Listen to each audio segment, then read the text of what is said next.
자, 올라오시죠. 박 의원님. 아유, 감사합니다.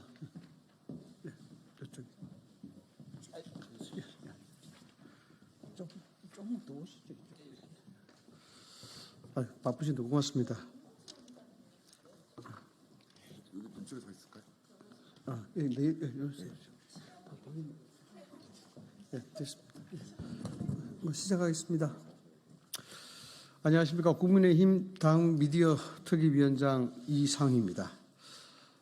국민의힘은 엊그제 방심위 민원인 불법 사찰과 관련 김만배 신학님 가짜 인터뷰 녹취록 방송 관련 민원을 제기한 류희림 방송통신심의위원장 지인들의 정보를 취득 및 유출하고 이들은 민원인들이 사주를 받아 민원을 제기했다며 명예를 훼손시킨 이들에 대해 개인정보보호법 위반죄, 공무상 비밀 누설죄, 정보통신 및 정보보호 등에 관한 법률 위반죄 등으로 고발하는 등 진상규명을 위해 노력하고 있습니다. MBC 제3노조声明에 따르면 2023년 12월 25일 MBC 뉴스데스크에서 처음 이른바 지인 민원 사건이라며 관련 보도를 한 이재욱 기자가 다음 날 아침 김종배의 시선 집중에 출연해 과방위 소속 한 의원실을 통해 유희림 방송통신심의위원장 가족과 친지들이 방심에서 무더기 민원을 넣었다는 소식을 접했다고 스스로 밝힌 바 있습니다. 같은 날인 2023년 12월 26일에 민주당 고민정 의원 등 4명의 과방위 국회의원이 같은 내용의 기자회견을 한 바 있어 최초의 제보자는 민주당 과방위 위원들로 추정됩니다. 또한 그 MBC 이재욱 기자는 제보로 받은 방심위 자료에 류희림 위원장과 민원인의 일부 관계도가 표시되어 있다고 2023년 12월 26일자 김종배 시선 집중에서 보도하였으므로 방심위에서도 알 수가 없는 가족관계가 권력기관이나 행정기관의 도움을 받아 실려 있었을 가능성이 매우 높습니다. 보도 내용에 따르면 류희림 위원장의 동생뿐 아니라 처조카까지 가족관계들을 파악한 것으로 나타났는데 이러한 인척관계는 행정기관이나 정보기관의 도움 없이는 파악이 불가능한 것으로 생각됩니다. 방심위 직원이 민원 내용에 동일한 민원들을 방심위 노조조직을 통해 취합해 외부 국회의원 등과 조력해 민원인을 사찰했을 가능성이 매우 높은 것입니다. 게다가 뉴스타파와 MBC는 거의 같은 시기에 제보를 받아 크리스마스를 앞둔 시기에 이곳저곳을 다니며 현장에서 만나기도 하는 등 누군가 같은 시기에 제보를 한 정황이 있습니다. 그렇다면 민원 사주라는 의혹 제기는 민주당과 방심위 그리고 또 다른 정보기관이 연루된 조직적 신상 털기와 정치 공작일 가능성이 매우 높습니다. 공익과 정의를 위해 제보한 분들을 위원장과의 관계로 말미암아 폄훼하거나 호도해서는 안 됩니다.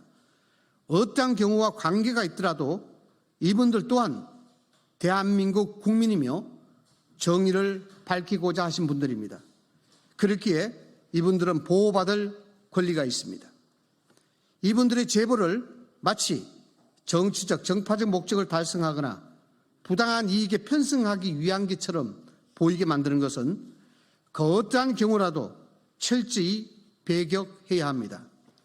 그것이 대한민국이 민주적 질서를 유지하고 발전하는 중요한 성택임을 분명히 알아야 합니다.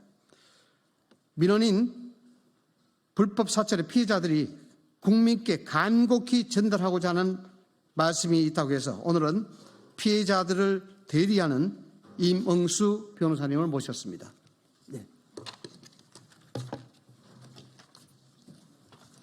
네, 안녕하십니까. 저 임응수 변호사입니다. 방심위 민원인 불법 사찰 피해자를 이번에 변호하고 대리하게 되었습니다. 그러니까 일반인인 피해자분들의 신원 보호를 위해서 부득이하게 제가 피해자분들의 입장을 드리겠습니다. 먼저 고소 내용에 대해서 설명을 간략히 드리도록 하겠습니다. 민노총 언론노조 방심위 지부장 김준희 등 방심위 직원 3인인 피고소인들과 국민권익위 직원으로 추정되는 성명불상의 피고소인들은 업무상 알게 된 비밀을 언론에 알려지게 함으로써 명백한 공무상 비밀 누설 행위를 자행했습니다. 그리고 MBC와 뉴스타파 취재 관계자들도 피고소인들인데 이들은 취득한 정보를 활용하여 유희림 방심위원장의 친이청 등이 근무하는 직장에 찾아가 막무가내로 인터뷰를 시도하는 한편 보도를 통해 이들이 유시민 방심위원장의 사주로 민원을 제기한 것처럼 허위 보도를 함으로써 피해자들의 명예를 심각하게 훼손시켰습니다. 이 사건이 시발점이 된 방심위 민원은 유희림 방심위원장의 사주로 제기된 것이 아닙니다. 설사 이 사건 방심위 민원인 중 일부 민원인이 개인적으로 유 위원장과 친인척 관계나 지휘관계에 있었다 하더라도 대한민국 국민으로서 지난 대선 과정에서 불거진 허위 보도에 따른 언론사들에 대한 책임을 물어줄 것을 방심위에 요구할 권한이 있습니다. 아무리 보도의 자유가 있다고 하더라도 허위의 내용을 보도한 언론사들에 대해 제재를 해달라는 정당한 요구를 한 민원인들의 정보까지 외부에 유출시키는 행위는 엄격히 처벌되어야 함이 마땅합니다.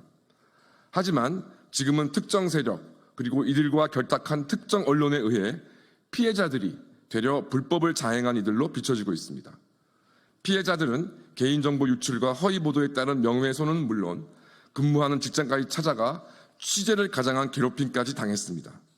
그리고 지금까지 피해자들은 사회적 낙인으로 고통받고 있습니다. 마지막으로 언론 여러분께 간곡히 요청드립니다. 김만배 신앙 및 녹취록과 관련한 방심위 민원은 사주한 사람도 없고 사주받은 사람도 없습니다. 따라서 민원 사주라는 표현 사용을 지양해 주시기 바랍니다. 지속적으로 민원 사주 표현이 사용되는다면 법적 조치까지 진행하도록 하겠습니다. 이뿐만 아니라 기존의 민원 사주라는 표현을 쓴 기사에 대해서도 빠른 정정을 해주시기를 부탁드리며 만약 오늘 29일까지 정정이 이루어지지 않을 시 부득이하게 법적 조치를 진행할 수밖에 없다는 말씀을 드립니다. 이상입니다. 감사합니다. 안녕하십니까. 경제를 생각하는 변호사 모임 경변 미디어감시단 소속의 김희원 변호사입니다. 경변 미디어감시단은 방심위에서 일어난 민원인 불법 사찰을 민주주의의 근간을 뒤흔드는 중대 범죄로 규정하고 피해자들을 대리하시는 이문수 변호사님과 힘을 합쳐 법률 지원에 나설 방침입니다. 민노총 소속의 언론노조 방심위 지부장은 유일인 방심위원장에 반대하는 자신의 정치적 이해관계를 도모하기 위해 민원인들의 정보를 사찰하고 친민주당 성향 언론사 일을 흘려서 민원인들이 취재 폭력에 시달리게 만들었습니다. 누가 방심위 직원에게 이런 권한을 주었습니까? 이번 사건을 통해 민원인의 정보와 민원 내용이 권익위 신고라는 허울을 거쳐 언제라도 민노총과 민노총 소속 언론사에 흘러들어갈 수 있다는 사실이 드러났습니다. 이제 누가 안심하고 민원을 제기할 수 있겠습니까? 경변 미디어 감시단은 민노총, 민변, 참여연대 등 친민주당 성향의 거대 권력 세력에 맞서 민주주의와 공정 미디어를 지키기 위한 활동에 힘을 보태겠습니다. 감사합니다. 고맙습니다. 고맙습니다.